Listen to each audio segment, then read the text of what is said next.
Este segmento es presentado por Stellarbet, donde juegan las estrellas. La Corte Suprema confirmó el desafuero del diputado Joaquín Lavín León, ratificando lo principal la decisión previa de la Corte de Apelaciones de Santiago.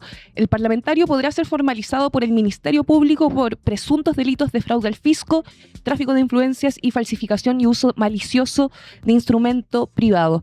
El máximo tribunal adoptó su decisión de manera unánime respecto de los principales ilícitos, aunque rechazó en votación dividida la imputación por delitos tributarios impulsada por el Servicio de Impuestos Internos. Tras el fallo, la Fiscalía anunció que solicitará la audiencia de formalización, mientras la defensa destacó la exclusión del delito tributario y cuestionó la solidez de la investigación. Ya, a ver, esta es noticia ayer, algo anticipamos en la mañana, hablando de justamente que era la jornada clave para Joaquín Lavín Jr., que está involucrado. Esto se enmarca en el caso Barriga, por si alguien está sospechando que a lo mejor tiene que ver con otro caso o un caso paralelo. No, esto es parte, digamos, ni siquiera es una arista, es como parte constitutiva en el tribunal, y esto es, no sé si problemático necesariamente, es algo que vamos a ver, pero tal como adelantaba la Yeye, fue unánime la votación en 5 delitos, si no me equivoco. A ver, delito de fraude al fisco, tráfico de influencia, falsificación y uso de instrumento privado mercantil, pero no en delitos tributarios, que era, digamos, la parte de la querella que estaba siendo impulsada por Servicio de Impuestos Internos. O sea, ellos solicitaban esa investigación, y el hecho de que no estén delitos tributarios puede significar también un problema para ver los flujos de caja. Y eso es algo que me comentaban en la interna, no totalmente, porque tal vez pueden abrir, digamos, cierta investigación respecto a aquello con los otros delitos que se le están imputando a Joaquín Lavín, pero este caso, digamos, queda fuera de cualquier posibilidad de formalización en el futuro, que debiese ser, se espera en los próximos días. O sea, podríamos tener un nuevo diputado formalizado por estos delitos en el caso Katy Barriga. Sí, hay que decir que es un golpe fuerte para la derecha tradicional, como el mundo de la UDI, y marca un periodo inédito en el Congreso con 6 diputados desaforados en el mismo ciclo legislativo. Sí. Ojo que también están todos ellos en proceso de investigación, formalización, que como la situación global de los parlamentarios. Ahí los vemos a varios de ellos. Está el caso de Cata Pérez, el caso de Ojeda, ¿cuál veo ahí más? Calisto, y los otros, bueno, la doctora Cordero, y los otros dos no los alcanzo a ver. Francisco Pulgar Es el otro. Uh-huh. No, lo que quería decir de que de alguna manera en ese sentido es importante entender los argumentos de la defensa. El abogado Cristóbal Bonasich calificó el fallo como muy satisfactorio en lo relativo a la exclusión del delito tributario.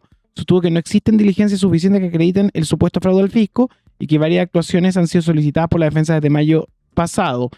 Cuestionó la consistencia de las declaraciones del dueño de la imprenta involucrada, indicando que habrían variado entre 2024 una declaración anterior, y que respecto de la aplicación tecnológica investigada, afirmó que la imputación resulta artificial, argumentando que los datos cuestionados habrían sido recibidos antes de la creación de la plataforma. Sí, recordemos que varios reportajes que nos hemos ido enterando, y también es parte del relato de la Fiscalía en esta investigación, es que Joaquín Lavín Jr. poco menos tenía una oficina en el municipio de Maipú, cuando su esposa era la alcaldesa, en el que, digamos, operaba políticamente, y se estima también que él realizaba, digamos, no investigaciones, sino que más bien realizaba como esta, ¿cómo decirlo? Había movimientos de plata de funcionarios incluso que hacían doble trabajo, en un sentido de trabajaban tanto para la MUNI en contexto de campaña, pero también eran pagados, digamos, directamente por él. Eso es, también hay un tema con facturas. Se estima que estas facturas pueden ser ideológicamente falsas, y por eso está la investigación en torno al mal uso de instrumentos. Se habla aquí de instrumentos privados comerciales, justamente porque son parte, digamos, de la investigación que está realizando hoy día la Fiscalía en este caso. Estamos... ¿Te acordás que salió mirando. este reportaje? No recuerdo si fue de la Josefa Barraza, que hablaba de que Joaquín Lavín Jr. era el alcalde en las sombras. Claro. Esa es la trama, digamos, que hoy día se está investigando.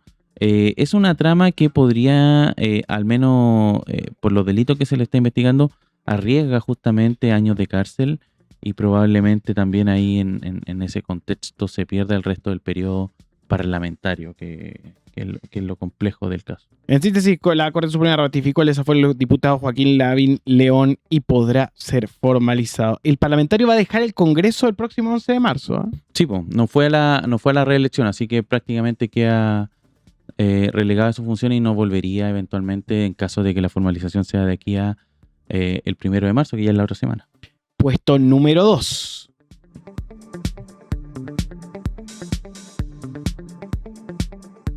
La Asociación de Fútbol Argentino resolvió suspender toda la actividad profesional y del ascenso los días 5, 6, 7 y 8 de marzo en rechazo a la indagatoria judicial impulsada por la Agencia de Recaudación y Control Aduanero por presuntas irregularidades tributarias. La medida incluye la no realización de la fecha 9 de la Liga Profesional y se enmarca en un conflicto que escala entre la entidad y el organismo fiscal. El paro fue decidido tras la presentación de documentación que, según la AFA, acredita deuda cero en materia impositiva, mientras la Fiscalía sostiene que existió una omisión sistemática de aportes por más de 19.350 millones de pesos argentinos. La dirigencia encabezada por Claudio Chiquitapia denuncia persecución y califica el proceso como carente de fundamento jurídico. Camilo. Sí, que estaba tratando de calcular a cuánto equivalían los 19.000 millones de pesos argentinos en dólares al dólar de hoy día, y me está aquí buscando, está medio lento el internet, pero me dice acá que serían algo así como 13 millones de dólares. Es lo que se estima que se malversó en la Asociación de Fútbol Argentino. Esto tiene paralizado a la liga, que estaba en pleno proceso, habían partido este fin de semana y que no se van a jugar. Pero más allá, digamos, de lo inmediato, ¿cuáles son los personajes importantes? Bueno, está Claudio el Chiquitapia, personaje muy conocido en el mundo del fútbol. Él es el presidente de la Asociación Argentina de Fútbol. Acá son platas que debieron haber ido como tributo, como impuesto, que a los que se le acusa que fueron retenidas indebidamente. Y este conflicto, que ya tiene larga data, que prácticamente todo el año pasado y principios de este año se ha venido hablando de él, pero hoy día escaló en la preocupación que existe. ¿Por qué? Por la cantidad de personas que estarían involucradas. Chiquitapia, el tesorero, que al parecer sería una de las piezas claves también de esta defraudación, Pablo Tobillino. Tobillino, sí. Tobillino, sí. Está también Cristian Malespina, secretario general y presidente de Argentinos Juniors, Víctor Blanco, presidente de Racing, y ayer Ariel Vallejos, que es el dueño de la financiera Sur Finanzas. Son las personas involucradas, digamos, en esta situación de retención de impuestos que está siendo investigada por la justicia argentina. Ellos han defendido, ellos han señalado que no, y justamente la Liga Argentina se suspende para tratar de separar las acusaciones de lo que está ocurriendo con el fútbol propiamente tal. Oye, hay una postura por parte de la dirigencia del fútbol argentino. Los dirigentes dicen un ataque directo al deporte y una persecución contra autoridades de la AFA. No hay buena onda, en todo caso, entre el gobierno de Milei y la AFA. Eso está claro. Y tú lo decís porque Chiquitapia era Macri, ¿no? Era como más de la onda Macri. Hay de la onda Macri, sí. Entonces están ahí pasando factura. Incluso hay un dato que es relevante, es que hay un canal de streaming que se llama Carnaval, que ha sido fundado por socios que pertenecen a la AFA. Ah, perfecto. Y ahí es donde han salido algunas de las acusaciones de corrupción al gobierno de Milei. Sí, hay una tensión. Hay una cantidad enorme yo estaba revisando algunos ayer también, de estos como stream, pero puro fútbol. Es como tener un panel 4 horas hablando fútbol. de fútbol en Argentina. Es una cosa impresionante. Salían declaraciones, por ejemplo, también escuché al presidente Vélez, que señalaba esto de que incluso se podría paralizar la liga completa en caso de mantenerse la investigación que se está realizando de este como fraude al fisco que está en proceso de investigación. Se esperan imputaciones, formalizaciones. Hoy día entiendo Chiquitapia está con arraigo, no puede salir del país. Y bueno, acá también se habla de que los tres cabecillas que son, los mencionábamos, Tapia, el Chiquitapia, Tobillino, que es el tesorero, y Malespina, que es el presidente de Argentino Junior, serían, digamos, las cabezas y donde podríamos tener novedades. Esta no es la noticia tal vez internacional más importante, pero es porque vamos a tener un ratito una entrevista donde vamos a abordar desde hoy día se cumple un año de la guerra Rusia-Ucrania. Vamos a estar hablando No, de cuatro años. perdón, 4 años. Está también la situación de México, que tiene consternado, digamos, al mundo en general. Y también el tema Estados Unidos-Chile, que yo también estuve revisando y está siendo abordado por la prensa internacional especializada justamente en este tipo de conflictos. Así que lo vamos a estar profundizando en el 1 del ranking, si es que no queda algo más. Espera, si queda algo queda en el tintero, porque al principio estábamos hablando del paro del fútbol, que es el 5, 6, 7 y 8 de marzo. Bueno, ahora las audiencias indagatorias en tribunales comienzan exactamente el 5 de marzo, día en el que debe declarar Claudio Tapia, y al día siguiente, 6 de marzo, debe presentarse el tesorero, quien es Pablo Tobillino, ¿cierto? Está bien Sí. dicho. Y el 9 de marzo, otros directivos. O sea, están paralizando el fútbol justo los días que tienen que presentarse frente al juez, y es una coincidencia que no pasa desapercibida. Entonces, hay que sumar que también el juez ya considera que el delito está plenamente configurado. De hecho, para que Claudio Tapia, según lo que yo manejo acá, Camilo, Ujú. para que pudiese viajar ahora en febrero para salir a Colombia, ya bueno, allá a Brasil, el juez le impuso una fianza de 5 millones de pesos y la obligación de reportarse apenas pisase suelo argentino, bajo amenaza de captura. Sí, pues le dieron permiso. Sí, pues le dieron permiso por 5 millones. ¿cachai? Pero 5 palitos. es complicado, ¿cachai? Se fuga el Chiquitapia y tenemos algo así como un nuevo caso Jadwe de Bueno, en el mundo del fútbol todo puede pasar. todo puede pasar. Sobre todo en Argentina. Puesto número 1.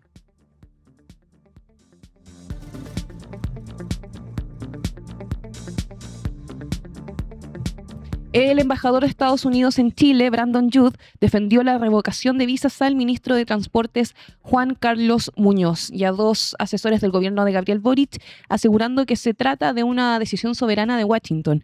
La medida se vincula a la evaluación de un proyecto de cable submarino con participación de empresas chinas y a supuestas amenazas a la seguridad regional. Desde La Moneda, el canciller Alberto Van Claveren calificó la sanción como arbitraria y unilateral, rechazando las imputaciones y advirtiendo que Chile no aceptará presiones externas en decisiones de inversión. El conflicto tensiona la relación bilateral y abre también interrogantes sobre el futuro del programa Visa Waiver y la política exterior del próximo gobierno de José Kast.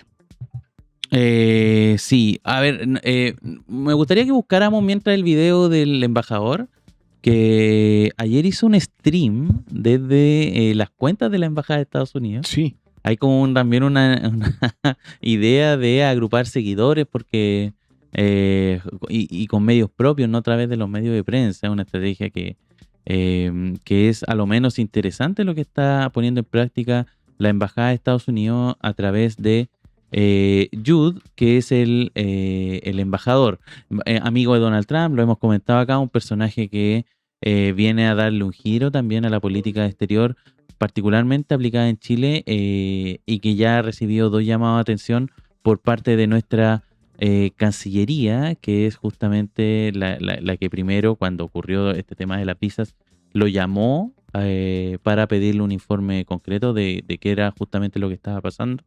Recordemos que en la ronda de reuniones que tuvo Judd antes, se reunió con todo menos con Cancillería, lo que también supone una irregularidad. O sea, él estuvo reunido con la ministra de Defensa, con el mismo ministro Muñoz, para hacer todas estas solicitudes, pero en toda como que se podría llamar como ronda de advertencias, porque ese es lo que incluso Muñoz decía. En el fondo a nosotros sí nos dijeron que nos podía pasar algo si no bajábamos el cable submarino chino, que es la base, digamos, de toda esta conversación. Ellos iban a tomar medidas, y cuando se anuncian las medidas, Cancillería no tenía idea.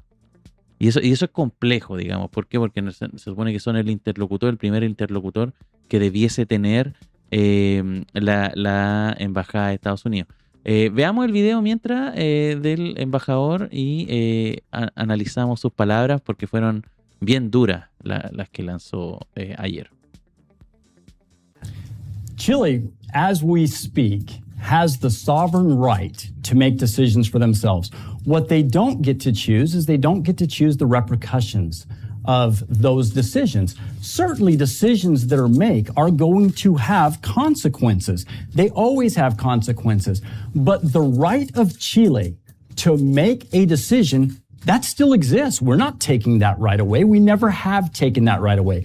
But we have been very clear when it comes to infrastructure projects that could harm the region as a whole, as well as the safety and security and our sovereignty, we certainly will have discussions and we certainly will let them know that there will be repercussions for decisions made. I think that's actually pretty ridiculous. There are no threats. We're not threatening. We're not making any threats. What we have strictly told you all the time, everything that we do, everything depends upon communication and security. If Chile wants to participate in programs, Chile is invited to participate in those programs, but they must act as a good partner. They must act as a shared partner, and they must comply with the rules of participating in that program. The visa waiver is a security program. That's what it is. If Chile wants to participate in the visa waiver program, they must secure all telecommunications. We have to have confidence that the information that we pass on to the Chilean government is going to be protected for Chile to stay in the program. That's not a threat. That was an agreement that Chile entered into when they came into the visa waiver program. Bueno, ayer el canciller también realizó una conferencia, si no me equivoco, estaba desde La Moneda, y seguramente hubo ahí reuniones importantes en esta materia para tener un discurso unificado.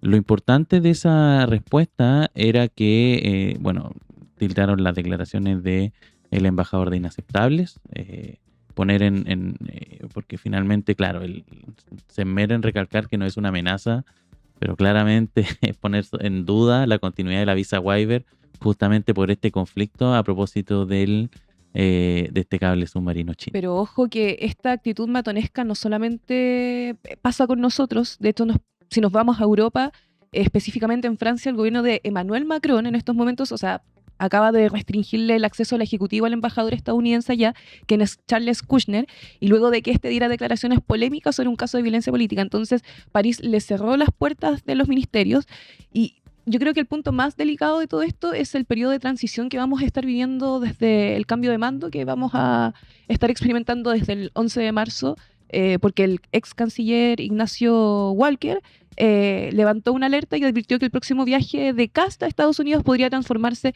en y lo estoy citando, un besamanos de Donald Trump. Sí, en esa cumbre que van a hacer, hay que mirar eso por un lado, y también hay que estar atentos a las declaraciones de nuestro país. Esta fue la declaración del canciller Val Claveren, quien profundizó respecto a las declaraciones de Brandon Youth. También consideramos absolutamente inaceptables las referencias que ha hecho el embajador Yat a altas autoridades de nuestro gobierno. Creemos que son descalificaciones inaceptables y reñidas con la práctica diplomática. Y hay algunos puntos específicos que ha señalado el embajador Yat que nosotros quisiéramos replicar. En primer lugar, es cierto que de acuerdo al derecho internacional, cada país decide el otorgamiento de visas o también las restricciones en materia de visa. Lo que no es aceptable es que esto se utilice para amenazar, sancionar unilateralmente, ni siquiera para plantear un posible riesgo que además en este caso no es real. No es la forma en que dos países amigos aliados estratégicos que comparten una historia de 200 años de cooperación y diálogo aborden una diferencia. Por eso hay que estar mirando esta tensión y ver si la transición, como bien contaba ayer el gobierno de José Antonio Caz, va a tener otro sabor, otro cariz.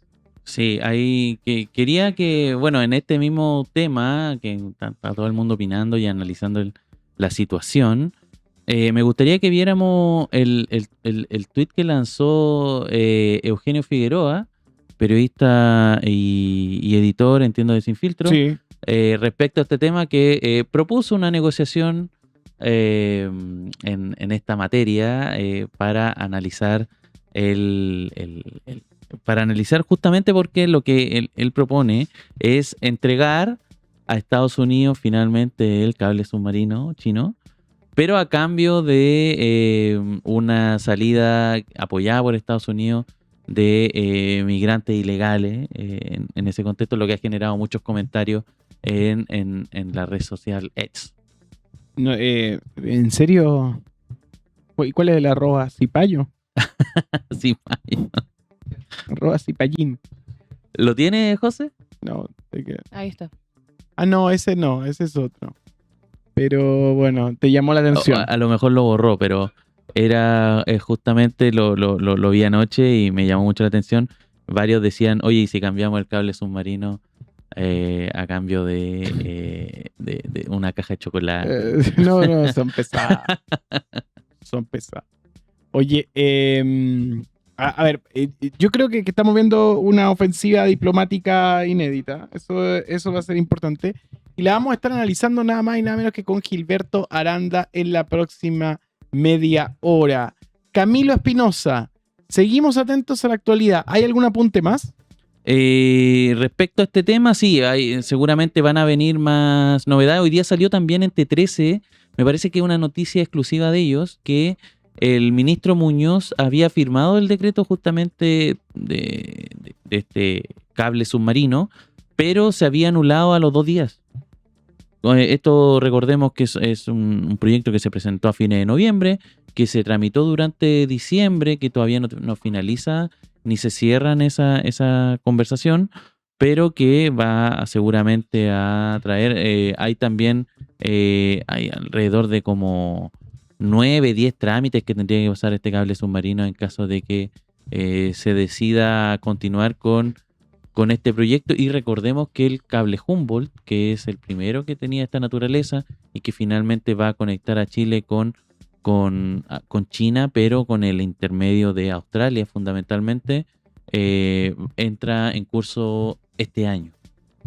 Y ya está prácticamente listo para entrar ahí en movilización. Y lo último que no deja de ser este análisis que hace el embajador respecto a que hay, en el fondo, la base de toda su acusación está en que este cable submarino supondría posibilidades de pirateo de información, de acceso a sistemas de seguridad a los cuales Estados Unidos no está dispuesto a exponerse. Entonces esa es la base y hay que ver qué tan científica es, porque por ejemplo el mismo ministro Muñoz, que más bien podríamos calificarlo como un tecnócrata de este gobierno, es alguien que básicamente no ve ninguno de esos problemas al menos en el proyecto presentado respecto a este cable submarino. Así que muy, muy atento a todo lo que está ocurriendo con este tema, que obviamente se ha tomado la conversación de la semana.